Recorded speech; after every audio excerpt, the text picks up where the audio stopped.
अस्सलाम वालेकुम। Reporter time के साथ मैं अमजद अली इस वक्त मौजूद हूँ इस्लामाबाद गर्ल्स कॉलेज F62 में। जैसा कि आप देख सकते हैं कि empower women empower Pakistan title के नाम से यहाँ कंपटीशंस मैनेज की है IGSI ऑर्गेनाइजेशन, जिसमें 20 कॉलेजेस के लगभग स्टूडेंट्स ने पार्टिसिपेशन की है और मुख्तलिफ किस्म की पेंटिंग और पोस्टर्स बनाए हुए हैं। इनसे हम पूछेंगे कि वो क्या कहना चाहते हैं।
जी मैडम, इस इवेंट के हवाले से आप हमारे साथ क्या शेयर करना चाहेंगे? मेगा इवेंट्स अरेंज हुई है, इसका क्या फायदा हो सकता है और इसकी जरूरत कैसे पेश आ गई, इस हवाले से हमारे साथ कुछ शेयर करें। Thank you so much.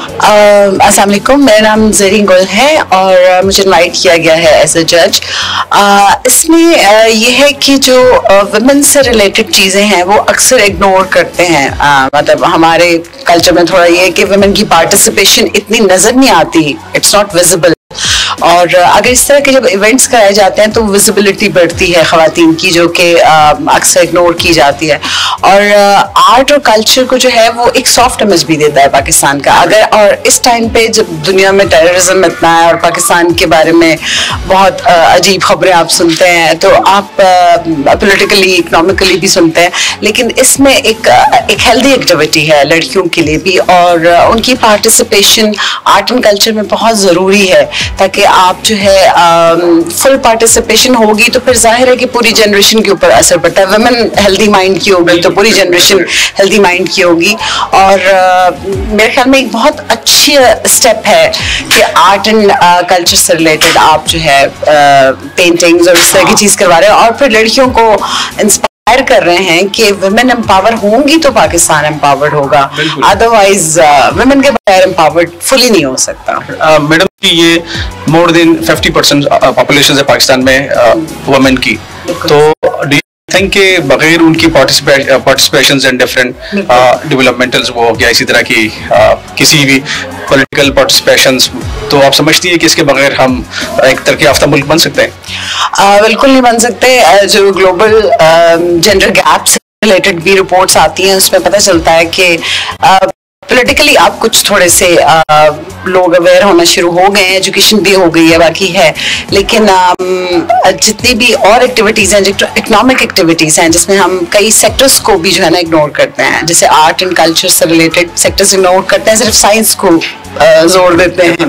तो अगर आप इस तरह की पार्टिसिपेशन लड़कियों को दिखाते हैं तो उन्हें पता चलता है कि ये एरियाज भी हैं जो कि कवर करने हैं, और इकोनॉमिक जनरेशन में बहुत बड़ा कंट्रीब्यूशन पूरी दुनिया में आर्ट एंड डिज़ाइन से होता है। और उससे जो है वो मतलब अगर आप यूके में देख लें या बाकी देख लें, यहाँ पे इवन के वर्ल्ड वॉर 2 के बाद उन्होंने फोकस किया इंडस्ट्रियल डिज़ाइन पे, आर्ट पे, और पूरी दुनिया को सेल कर रहे हैं। आप देखेंगे वो आज कहाँ पर है, और पूरी डिस्ट्रक्शन के बाद तो बहुत बड़ी इंस्पिरेशन है कि अगर आप भी इस तरफ तवज्जो देते हैं तो इकोनॉमिक पार्टिसिपेशन है, फिर मेंटली और फिजिकली और हर तरह की पार्टिसिपेशन जो है वो वुमेन की बहुत ज़रूरी है। पूरी दुनिया में दिखाने के लिए कि इक्वली आपको जो है वो अपॉर्चुनिटी मिल रही है खवातीन को, और खवातीन को खुद भी पता होना चाहिए कि उनके बगैर होगी नहीं। हाँ बिल्कुल, ये शायद उनको भी बेसिकली एक किस्म की जो है ना, आप स्ट्रॉन्ग माइंड्स बना रहे हैं उनके, उन्हें बता रहे हैं कि आपके बगैर दुनिया चल नहीं सकती, ऐसा ही है। जैसा कि कहा जाता है वजूद इज़्म से है तस्वीर कायनात में रंग, तो इसी हवाले से ये पेंटिंग कंपटीशन जो पोस्टर मेकिंग कंपटीशन है वो ऑर्गेनाइज किया गया। इससे जो यहाँ पे स्टूडेंट्स पढ़ रही हैं सब्जेक्ट को, उनके पोटेंशियल्स तो नज़र आ ही रहे हैं, लेकिन इसके ज़रिए इस चीज़ की भी अक्कासी हो रही है कि फीमेल्स कितनी एम्पावर्ड हैं और इन्हें कितना एम्पावर किया जा सकता है, और एट द सेम टाइम वो कितनी ज़्यादा अपनी जो वो होती हैं रिस्पॉन्सिबिलिटीज़, वो कितनी ज़्यादा घरों की भी निभा रही होती हैं, और out of their house out of their house holds वो कितनी ज़्यादा जिम्मेदारियाँ जो निभा रही हैं। और इसी तरह अगर उनको पॉजिटिव पोटेंशियल एक्सप्रेस करने के चांसेस दिए जाएंगे, उन्हें रिसोर्सेज प्रोवाइड किए जाएंगे, तो पाकिस्तान जो है वो मैनी फोल्ड्स मोर जितनी तरक्की अभी कर रहा है उससे कई गुना ज़्यादा इंशाल्लाह पाकिस्तान तरक्की कर सकेगा। बिल्कुल। आप क्या समझती हैं कि क्यों उनकी रिस्पॉन्सिबिलिटी, वो अपनी रिस्पॉन्सिबिलिटी खुद नहीं करते? डू यू थिंक कि उनको अपनी रिस्पॉन्सिबिलिटी खुद लेनी चाहिए, और ये कैसे पॉसिबल है और क्या मुश्किलात हो सकती हैं? बिल्कुल। वैसे तो अब जितना हमारे माशरे में अवेयरनेस आ गई है तो अल्हम्दुलिल्लाह ये है कि फीमेल्स को काफ़ी एम्पावर्ड किया जा चुका है, लेकिन इससे ज़्यादा की ज़रूरत है, क्योंकि कई ख्वातीन जो अपना पोटेंशियल फुली शो ही नहीं कर पा रही होती, उन्हें या तो परमिशंस नहीं होती इस टाइप की, या हमारे जो सोशल टैबूज हैं वो उन्हें आगे आने नहीं दे रहे होते। फोरफुट पे वो आके अपनी जो क्वालिटीज़ और एबिलिटीज़ वो पूरी तरह एक्सप्रेस नहीं कर पा रही होती। इसमें हमारी गवर्नमेंट भी काफ़ी पॉजिटिव रोल प्ले कर सकती है, हमारे तालीमी इदारे और जिन इंस्टीट्यूट्स में वो ख़वातीन काम कर रही हैं वो भी अगर उनको ज़्यादा देंगे, कॉन्फिडेंस देंगे, तो आई थिंक वो ज़्यादा फ्लरिश कर पाएंगी। सेकंड ईयर के एक स्टूडेंट जिसने ये पेंटिंग की है, जवेरिया वहीद नाम इनका, से जानना चाहेंगे कि ये पेंटिंग टाइटल जिसका empower women to empower Pakistan, इसके हवाले से हमारे साथ कुछ शेयर करें हमारे साथ। जी, क्या आप शेयर कहना चाहेंगे आप लोग इस पेंटिंग के बारे में? मैं इस पेंटिंग के बारे में ये कहना चाहूँगी कि इसके अंदर जो है मैंने ये दिखाया है कि जो लड़कियाँ और लड़के बराबर होते हैं, यानी कि अगर लड़की जो है ना घर के काम कर रही है तो उसको अगर बाहर के काम करने पड़े तो वो दोनों को मैनेज कर सकती है साथ में। तो मेरा टॉपिक है कि मतलब लड़कियाँ और लड़के बराबर ही होने चाहिए, उनमें मतलब कोई वो नहीं होना चाहिए। तो लड़कियाँ जो है ज़्यादा कर सकती हैं, मतलब अगर बाहर का भी कर रही हैं तो वो घर का साथ में दोनों को इक्वल रख के कर सकती हैं। लेकिन जो है ना मर्द होते हैं उनका मतलब सिर्फ बाहर का होता है, तो वो घर आके तो वो थक जाते हैं तो नहीं करते, लेकिन अगर औरत ऐसे हो तो उसको वो दोनों काम मैनेज कर सकती है। अच्छा जवेरिया, अगर आप हमें इस पेंटिंग से समझाएं तो क्या इसकी मीनिंग हो सकती है इस पेंटिंग की जो लिखा है आपने, successful and cable and focus? मतलब कि लड़की ना जो है इसमें यह है कि वो घर के काम कर रही है तो मतलब यानी कि वो सक्सेसफुल भी है बाहर, मतलब ना तो और साथ में मतलब कैपेबल वो अपने ऊपर डिपेंड करती है, ठीक है, और फोकस भी कर सकती है, वो घर के काम के साथ भी खुद बाकी चीज़ों को भी वो ना फोकस कर सकती है, और एजुकेटेड यानी वो घर के काम के साथ पढ़ाई भी कर सकती है अच्छे से, और मतलब घर में ये है कि ये सारे काम भी कर रही है और ये भी साथ में मैनेज कर सकती है। तो आप समझती है कि ये बर्डन है कि घर के सारे काम करना और फिर साथ साथ मतलब ये सारे मैनेज करना, तो क्या सोल्यूशन हो सकता है इसका, आप क्या समझती है? मतलब वो एक औरत है वो कर सकती है, उसमें इतनी है कैपेबिलिटी, आप समझते हैं कि ये सारा कुछ कर सकती है? जी कर सकती हैं वो। इसमें बताया गया है कि औरत की तालीम इतनी ज़रूरी है, वो जैसे कि पूरे माशरे की तालीम हो, उसके लिए तालीम, और औरत के बगैर जो माशरा जो है एग्जिस्ट नहीं करता। उसके बाद क्या है कि जो एक माँ है वो अपने मतलब बच्चे की मदद करती है लाइफ में पहला स्टेप लेने के लिए, और जो ह्यूमन है वो क्या कहते हैं रूट्स है, जड़ है नेचर की, नेशन की। ये भी आपने लिखी है कि वुमेन फुल डे, ये मतलब ये सर्कल भी करती है, इसके बगैर दुनिया में कोई नहीं है। मतलब ज़्यादा क्या है, औरत को जो है बहुत से प्रॉब्लम्स फेस करने पड़ते हैं, हरासमेंट होगी, वायलेंस हो गया, सफरिंग करनी पड़ती है।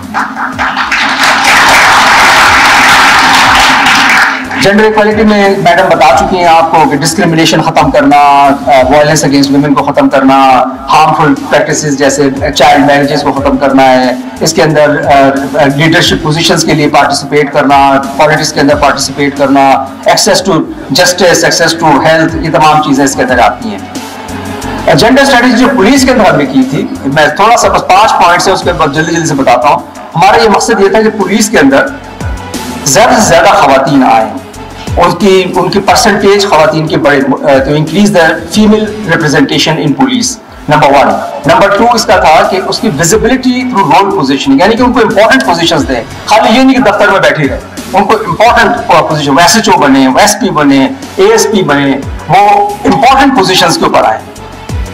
3 ये है कि उनकी कैपेसिटी, उनकी ट्रेनिंग होनी चाहिए, और जब तक आपकी ट्रेनिंग नहीं होगी आप मर्दों के साथ शाना बशाना खड़ी नहीं हो सकती।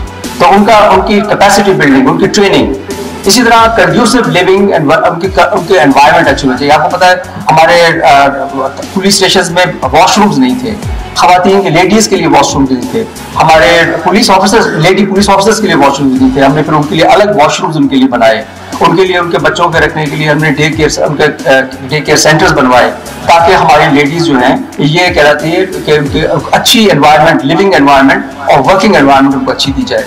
इसी तरह फीमेल नेटवर्किंग को, जैसे मैंने आपको बताया, ये इंपॉर्टेंट है, हमने वो इसको प्रमोट किया। ये 5 किस्म की जो है विमेन एम्पावरमेंट होती है, ये याद रखिएगा, ये 5 चीजें याद रखिएगा, इतनी मुश्किल नहीं है। Psychological, educational, economic, social and political, ये 5 चीजें हैं एनवायरमेंट एम्पावरमेंट में। खाली कोई एक चीज नहीं है, इसके अंदर 5 और एजुकेशन के साथ आपकी इकोनॉमिक एक्टिविटी है, आपकी साइकोलॉजिकल एस्पेक्ट है, करें तो आप तमाम चीजों के ऊपर जो है सक्सेस हासिल नहीं की जाती। आजकल दुनिया में जो तलवार है वो आपकी एजुकेशन, आप एजुकेशन पर, चाहे आप उसके एजुकेशन के बाद में आप इस्तेमाल ना भी करें, आप चाहे, इस तरह इकोनॉमिक पार्टिसिपेशन, क्या आपको किसी न किसी जॉब, कोई जॉब नहीं, किसी किस्म का कोई इकोनॉमिक एक्टिविटी में उनका कोई रोल नहीं होता, फिर ज्यादा रिस्पेक्ट होगी, याद रखिएगा। आपको पता है घर में भी आपके माँ बाप भी और जब आप स्ट्रांग होंगे तो आप सक्सेसफुल होंगे। 2 चीजें अगर आप इकोनॉमिक हो जाएंगे, लेकिन ये 2 चीजें बड़ी इंपॉर्टेंट है। कुछ प्रैक्टिकल 2 चीजें भी सीख ली तो आप इंशाअल्लाह ताला बहुत ज्यादा आप समझेंगे ये आपके एम्पावर। जी नाज़रीन, आप लोगों ने देखा जिन जिन स्टूडेंट ने पार्टिसिपेशन की थी इस इवेंट में, उनका कहना है कि औरत के बगैर दुनिया का कोई भी निजाम नहीं चल सकता। पाकिस्तान में मोर देन 50% पॉपुलेशन औरतों की ही, उनकी इन्वॉल्वमेंट, उनकी पार्टिसिपेशन, किसी भी सरगर्मी के बगैर पाकिस्तान एक तरक्की याफ्ता मुल्क नहीं बन सकता। कैमरामैन अमीन राजपूत के साथ अमजद अली, A1 TV, इस्लामाबाद।